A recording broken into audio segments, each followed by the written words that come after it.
Good morning YTPC, North East Piper UK here, on a very wet Friday. Weather's been horrible here. Luckily I've just been to the shops and I've just getting back in, got the kettle on and made it up here, and the heavens have opened again. It actually woke us up at 4 o'clock this morning because it was just so loud in the conservatory. It was unbelievable. So yeah, not a very nice one today. So,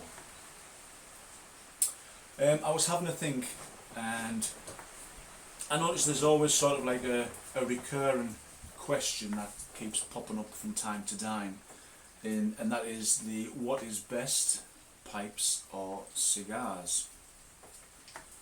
Well, the thing is, why not mix both? There are some really good cigar blend pipe tobaccos out there. I'm going to mention some of them today because, as you know, I do love cigar blends, and obviously the main important one is the one that I'll come to later on. Now, to sort of mention some of the ones that are easily available, well, easily available to you guys in the US and in Europe, the rest of Europe, not England, because it's really hard to sort of get your hands on one in this country. But one that I did get to try, but unfortunately I don't have any left, which was the Bankers, which Yanez very kindly sent us a while ago, and I thought was absolutely fantastic, really nice. And another one that he sent me to try, which I do have, is the GLP's Key Largo. Now this has got sort of like, it's got small leaf orientals, it's got some latakia in there, and it's also got some cigar wrapper leaf mixed in this as well. Now it is nice, like I say, I do like it, I do smoke it. Sort of a nice rough cut tobacco. The thing is though that I think it smells really florally. It's got a really sweet smell to it, and the great thing is the orientals and the latakia just sort of take that little sting out of the cigar leaf. So again, it's a very, very nice smoke. If you haven't tried this, I do suggest grabbing a tin, giving it a go and see what you think. Now another one I was lucky to try, and I got a tin last Christmas of John Panzer, and I knew for a fact it was going to be a bad one because it's not one you can easily get hold of, but luckily Red Coat's return came to my rescue, and that was the Dominican Glory cigar blend, which is obviously from McClelland. Honestly, this stuff, it is really, really good, but it's still not my favourite. Another one which I got to try last year, and again the downside with this blend is that it is pretty limited, and a lot of people do get greedy and rush out and buy absolutely tins and tins and tins of this stuff in the hope that they can maybe sell it for a profit at a later date. They had another small batch recently and I was lucky to get my hands on some, and that is the Cornell and Dale small batch Sans Polcro. Now again, when I tried this I fell in love with it straight away, and I might pop this tin when I'm doing these cigar reviews, like tobacco reviews, and sort of revisit it and see what my thoughts are on it with trying some others that's out there. And of course my really big favourite is the GLP's Robusto. Again, there's been a few times I've tried to get my hands on this. Oh, it smells really sweet and smells absolutely divine, and again, getting hold of this, it's like the look of the draw. You could go on one day and you could see that they've got it in stock and you'll think, oh well, I'll order it in a couple of days time. You'll go back on, it's sold out. Obviously it just goes to show that it is a firm favourite with a lot of people. Again, this is another one that I strongly suggest you try and get your hands on and give it a try. Now, the strange thing is, I think that a lot of people, when they get these tobaccos, they think that they're automatically going to get that sort of cigar aroma, that characteristics of a cigar, but you don't. It's obviously, these are blended with other tobaccos. It's not just straight up chopped up cigar that's chucked in there. You know, there is other tobaccos that's mixed in there and blended in. And so again, don't think that you're going to be getting a Cohiba in a bowl, because it doesn't work like that. Now, the thing is, if you do want a Cohiba in a bowl, the best cigar blend that you can possibly get is the one that you make yourself. When I got into pipe smoking, I used to just shove the cigar butts into a pipe and finish it off. But I know it sounds strange, but sometimes I used to be able to smoke a cigar and not really suffer any ill effects or nicotine nausea, that type of thing. But I always noticed that when I put that stub into the cigar, into the pipe, I would get a real rush of nicotine hit. So I stopped doing that. I thought, well, rather than do that, I'll just chop it up and I'll put it in a jar, which is really what I do. I do tend to try and not smoke the cigar right down to my fingertips, even though I have had a few recently that have been so nice I thought, I'm really going to finish this right off. But I do tend to try and maybe leave a third of a cigar where I can, and I'll chop that up and I'll add it to this cigar blend, because again, it is out of this world. And another strange thing is that, again, when I smoke this, I don't get that sort of typical cigar aroma. It's like a whole new experience, but again, it's one you'll probably love. Again, if you've got some plain Virginia that you're not really that hot on, or if you've got some other type of tobacco that when you're smoking it you feel that it's just lacking something, mix it in with some of your cigar butts, just chop it all up nicely and fine and drop it in there, or rough cut, however you want to do it, and you know, you'll tend to find that you have a really nice sort of unique smoke.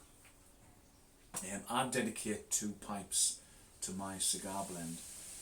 One is the Morgan Bones, and now for a longer smoke, because I tend to find that the Morgan Bones doesn't really last that long, I've dedicated this Molina to the cigar blends, just so I can get that bit more of a longer smoke. And I tend to find, because I've been getting some of Yanez's cigar blend that he made us last year and sent us, and that stuff was absolute dynamite. And I have sent some samples out to a couple of people, and you know, they can contest that it was like unbelievably strong. And I've got some of it lurking around in there, and every now and then I get this kick in the teeth and I think, yep, that's the stuff Yanez sent. So again, it's like a bit of a free-for-all really, and it's like a layered cake. You know, you'll get something starts really nice, and then you'll get like a real strong hit of maybe some Maduro cigar leaf that you've got chopped up in there, and you know, it's great. Again, if you do like cigars, and obviously you like pipes as well, don't waste the butts. Keep some, chop it up, get it in there. And obviously there's some days where you don't want to go into your humidor and pull out, you know, like say a £20 or $20 cigar. You know what, again, this will just take the edge off a little bit.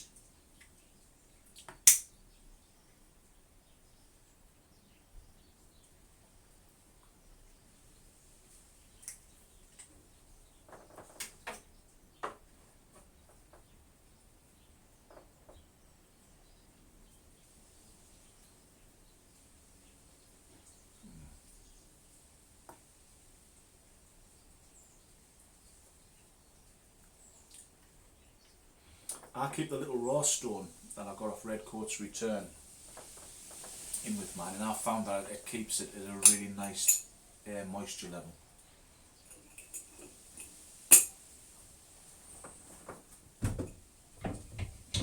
because when I got the Robusto, because it was a really old tin, thanks again to Bluefin Piper, I did have to rehydrate it, but luckily it spent a week in the Tupperware with some water, and here presto, it's come back fresh as a daisy and it's been smoking fantastic.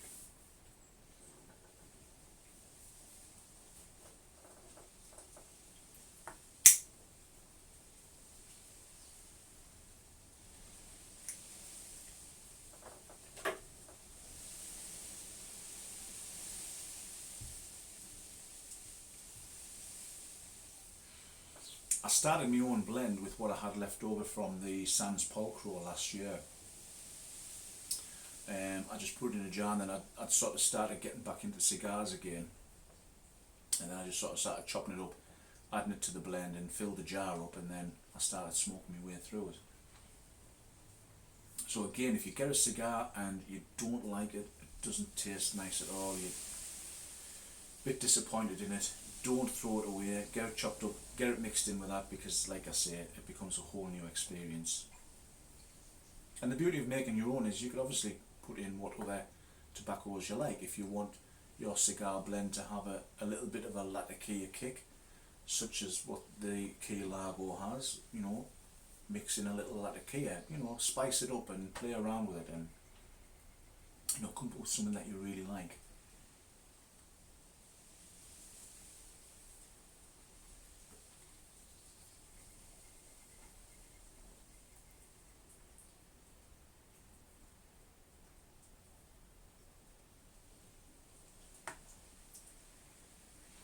But I found by doing this, I'm not blasting through my humidor as quickly as I normally would.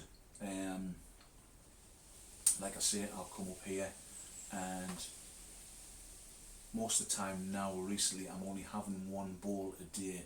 It's usually on a night after my tea. I do tend to find I do enjoy a bowl of this rather than just a normal tobacco, because it's just got that nice sort of meaty kick to it, and just what you need after a hard day at work.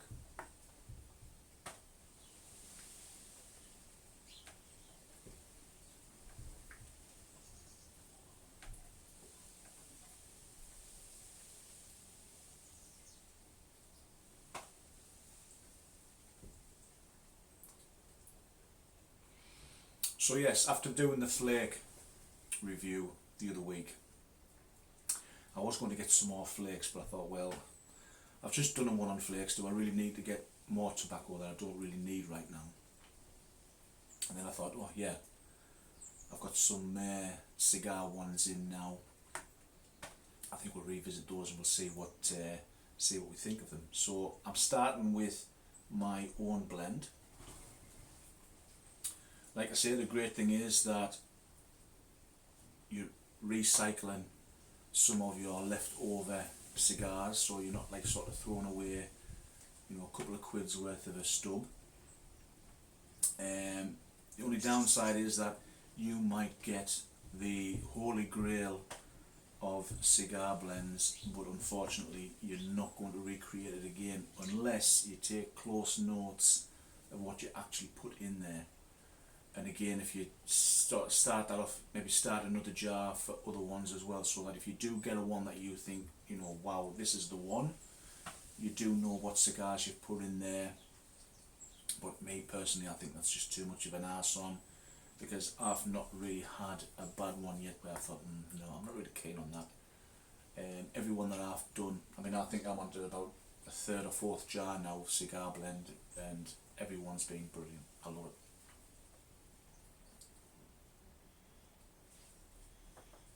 And like I say, don't be put off by smoking a bad cigar and thinking, well, I don't really want to add that in there because I didn't enjoy it. Because like I say, if it's mixed in with other stuff, it's a whole new experience. And again, I've smoked a cigar, had the last third, I've chopped it up and I've put it in my pipe and I've smoked it, and it's been, for me, totally different to what I just smoked. And I'm smoking and I'm thinking, well, how the hell can it taste different? And again, probably just because you're chopping it all up, and it just brings out a whole new experience.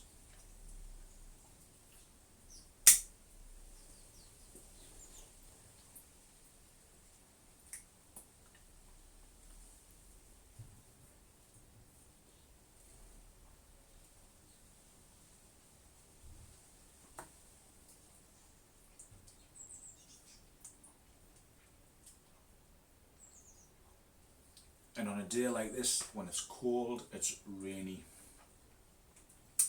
you cannot beat a nice spicy tasting tobacco with your cup of coffee.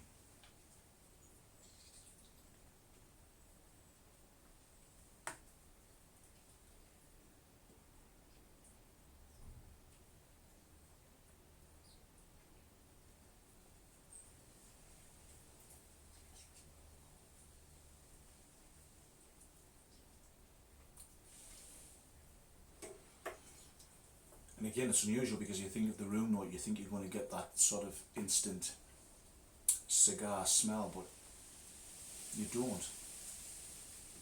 I've only ever witnessed it a couple of times where I've actually getting that, well, like I always refer to it as the classic smell, classic pipe tobacco smell, classic cigar smell.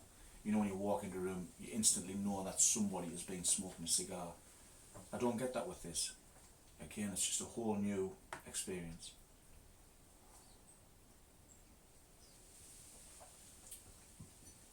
So I've started with my own cigar blend, and then what I'll do is I'll go through the other ones that I have in my collection.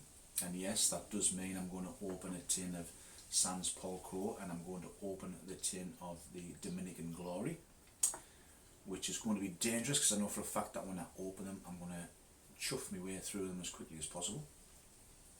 But no, I'll take it steady this time with the Dominican one.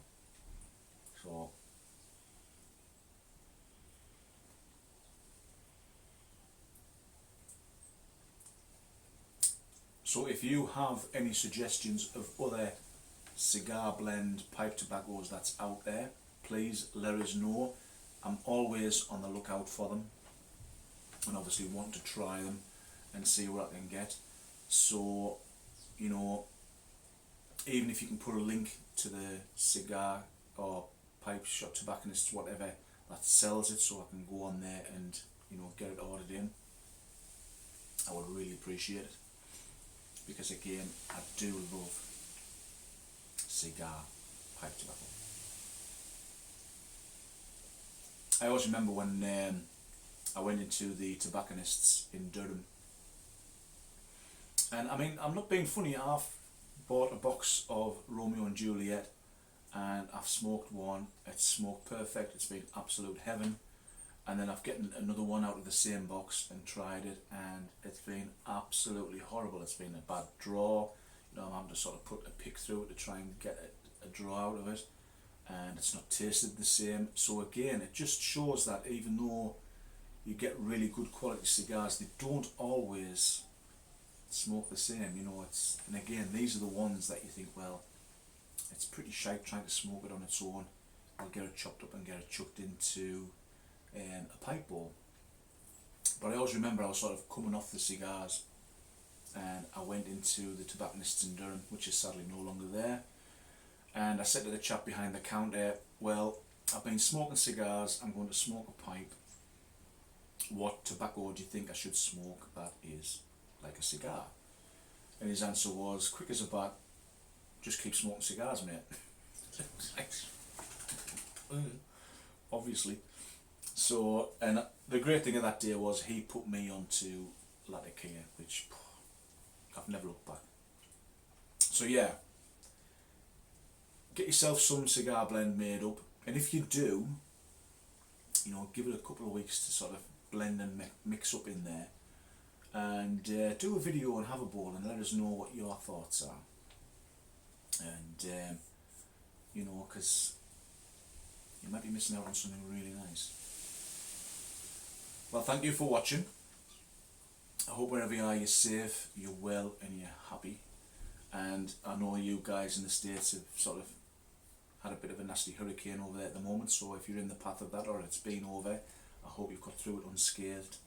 And obviously if you're in the UK, I hope there's been no disruption to your daily lives with this being one of flash floods and some nasty bits and pieces kicking about. So take care, have a great weekend. It's the bank holiday weekend, and hopefully if you're on the Zoom meet tonight with Uncle Phil, I will catch you all then, and I'll see you soon. Bye for now.